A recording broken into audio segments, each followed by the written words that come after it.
ఆధ్యాత్మిక జీవితానుభవంలో కానీ భౌతిక జీవితానుభవంలో కానీ నిత్యము మనము జీవించేటువంటి జీవన విధానంలో మనము ఎప్పుడు కలిగి ఉండవలసినటువంటి సత్యం ఏమిటంటే భగవంతుడే సత్యము.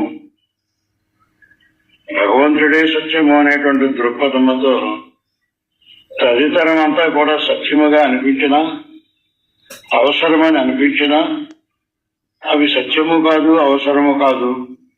భగవంతుడే సత్యము, భగవంతుడే అవసరము. కాబట్టి అవసరమును గుర్తించినటువంటి మన అవగాహన అవసరము కానిటువంటి, సత్యము కానిటువంటి వాటిని విడిచిపెట్టడానికి మానసికంగా మనం సంసిద్ధులమై ఉండాలి. అలాగే మానసికంగా సంసిద్ధులమై మనం ఉన్నప్పుడు భౌతికమైనటువంటి ఏ స్థితిని అయినప్పటికీ కూడా మనము వ్యతిరేకించగలము, మనము వాటిని విడిచిపెట్టగలము. అంచేత భగవంతుడే సత్యం అనేటువంటి ఆ దృక్పథం, ఆ ఎరుక మనం నిలుపుకుంటూ ఉండాలి.